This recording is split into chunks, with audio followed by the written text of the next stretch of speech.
SD ブームの火付け役、武者ガンダム。武者ガンダムは、武士をなぞらえた印象的なデザインのガンダムで、特に SD タイプの武者ガンダムは、愛嬌のある姿や、通常のガンダムシリーズにはないコミカルな作風などから、本編のガンダムシリーズとは別の世界観として人気が高く、様々な作品が作られています。近年では、中国の三国志をモチーフにした SD ガンダム三国伝が好評を博し、世界展開もされています。武者ガンダムは、ある時は人間が操縦するモビルスーツとして、ある時は命を持った生命体として登場しており、特に日本的なイメージを強めるために、漢字で武者ガンダムと表記することが多くなっています。また、一方で、鎧武者の姿をしたガンダム全般や、そういったガンダムが主人公を務めるシリーズ全体についても、武者ガンダムと呼ぶことが多くなっています。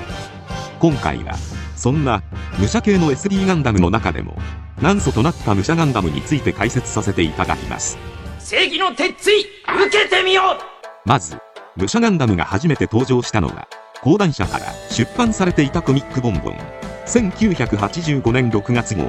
掲載の原作クラフト団作画大和光一氏による漫画プラモ京志郎でした。この漫画はプラモデルが好きな少年たちが自分でデザインスクラッチビルドしたプラモデルで対決する熱いストーリーの漫画です。武者ガンダムは主人公の四郎がある秘伝書をめぐりモアイワオとの決戦で制作した144分の1スケールのプラモデルとして登場します。この時初めて登場した武者ガンダムは SD ではなくリアルタイプのガンダムとなっており、ラフデザインはガンプラブームの一翼を担った安井久志が描き、クリーンナップはプラモ京志郎の漫画家である大和光一氏によって行われました。武者ガンダムは戦国時代の武者をイメージした鎧兜や刀をガンダムに装備させるという斬新なデザインでした。この当時サンライズが制作していたアニメである無敵超人ザンボット3や無敵後人大ターン3、そして機動戦士ガンダムといった作品の主役機体は日本の武者をモチーフとしたデザインになっており、武者ガンダムもその伝統に由来しています。プラモ京志郎に登場する武者ガンダムはファーストガンダムではなくガンダムマーク2をモデルにデザインされています。そのため各部のディテールにガンダムマーク2の名残があり、現在のデザインとは印象が異なります。ガンダムマーク2をベースに作られた武者ガンダムは手足は消しゴム、胴体がバスマット用の硬化スポンジを改造して製作され、重量のバランスを取るためコックピット兼ウェイトとして内部に鉄球が仕込まれています。楽しくなければプラモじゃないってね。プラモ京志郎が完結した後、スーパーデフォルメすなわち SD 化された武者ガンダムの商品展開がされていきます。1987年、ファミコンソフト SD ガンダムワールドガチャポン戦士スクランブルウォーズでボスキャラクターとして起業。さらに同年、カプセル型自動販売機であるガチャポンのガチャポン戦士 SD ガンダムワールドで武者ガンダムが発売され、知名度を上げていきます。そして1988年、プラモデル SD ガンダム BB 戦士として武者ガンダムという名称でリリースされました。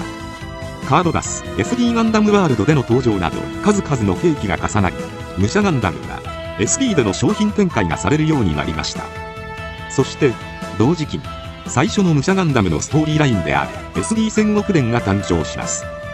SD 戦国伝は漫画家マーシーこと今石進氏によってBB 戦士の組み立て説明書に掲載された漫画コミックワールドで連載され、その後ボンボンスペシャルにて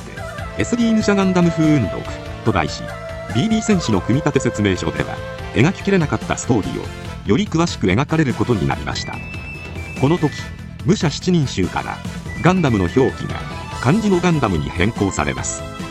そして同時期にはコミックボンボンにおい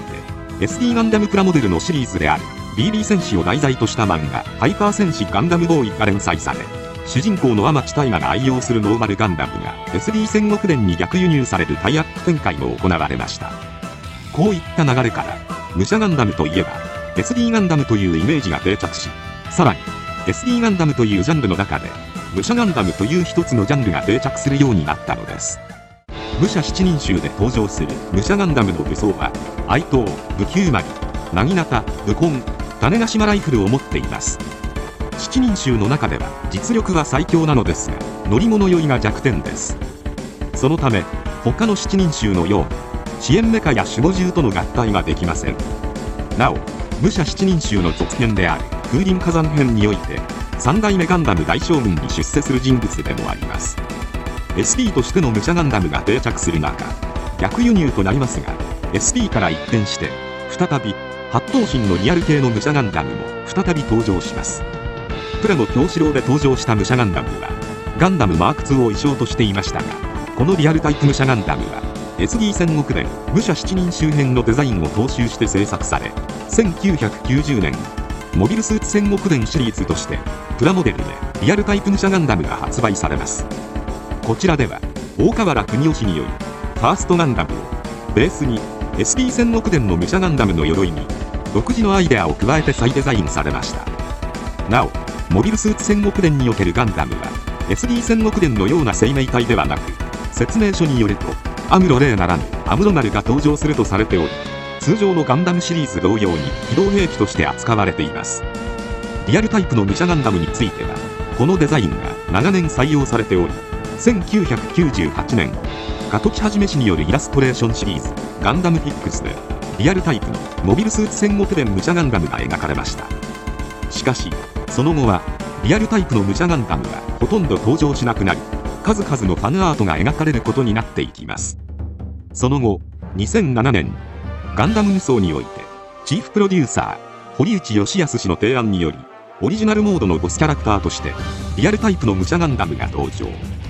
設定資料集ガンダム無双アートワークスやトレーディングカードゲームガンダム WO で新武者ガンダムと正式に名付けられました。さらに2008年ガンダム無双2が発売されますが、ここでは再度加藤はじめ氏がデザインを手掛けた武者ガンダムマーク2も登場しています。新武者ガンダムは当初漢字ではなくカタカナでガンダムと表記されていました。しかしガンダムタイプのモビルスーツを題材にしたバンダイのフィギュアシリーズガンダムフィックスフィギュレーション版でガンダムバージョン過渡期をベースに各所ディテールアップが施され、モビルスーツ戦国伝武者ガンダムのリファイン版として公開され、認知度が高まるようになりました。この新武者ガンダムはガンダムバージョンカット機をモチーフにした赤黒白のカラーリングの武者姿で、 SD 戦国伝モビルスーツ戦国伝武者列伝などのファーストガンダムをベースとした武者ガンダムを踏襲していますが、片当ての造形や鎧の角度に設けられているライフ上のディテールなどよりメカニックな解釈が織り込まれていくのが特徴です。ガンダム無双では設定上はモビルスーツと同等サイズの機動兵器とされていて、自らの意思を持っています。パイロットが搭乗せず自律起動するという SD ガンダムに似た設定を持ち、武士を彷彿させる古風な口調をしています。汝が覚悟見事なり。ちなみにガンダム無双2ではパイロットが登場するようになり、ギムギンガナムをはじめとして様々なパイロットを登場させることが可能となっています。はっ、大層な鎧だな。武装としては太刀日輪丸、槍三光丸、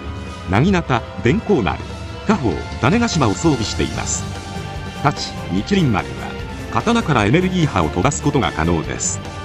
発動時に一瞬力をためなければならないので、その隙が弱点となりますが、日輪丸から放たれるエネルギー波は強力で相手を吹き飛ばすほどの威力を誇り、短距離爆風武器となっています。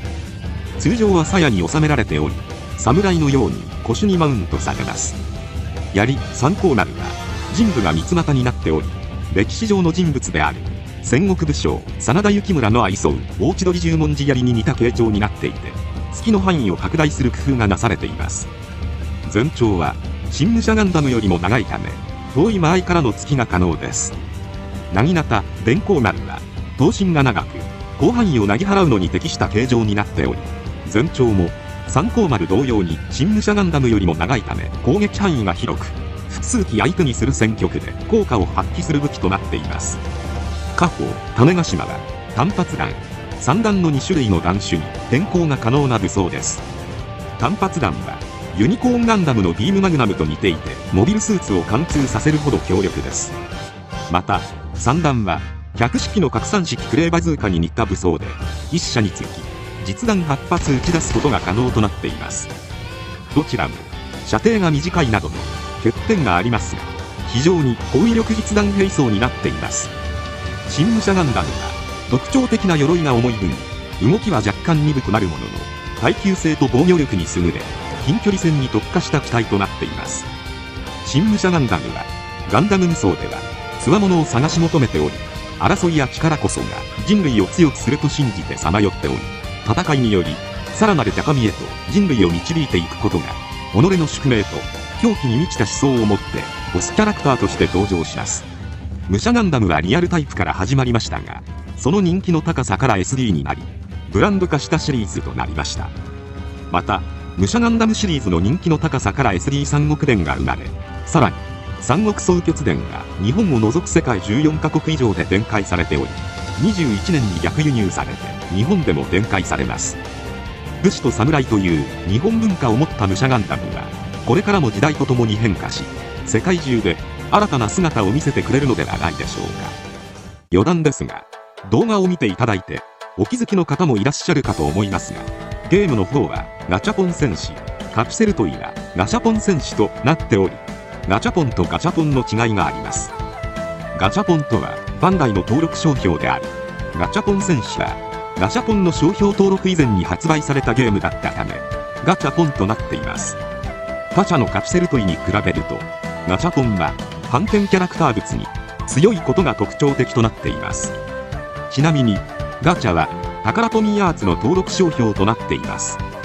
またガンダムのデザイナーである大川田邦義によると、アニメに登場するロボットはどこかしらに甲冑や民族衣装の要素などが盛り込まれているとのことで、ガンダムは基本的に侍をモチーフにしているので、側頭部を黒く塗ればちょんまげに見えてくると語られています。さらに額に鎧兜の飾りの衣装が取り入れられており、肩には和服の上下の要素がデザインされているとのこと。確かに心の目で見てみるとそんな気がしてきますね。今回はこれで以上となります。チャンネル登録されるかはお任せいたしますので、もしよければもう一本動画を見ていただければとても嬉しいです。最後までご視聴いただきありがとうございました。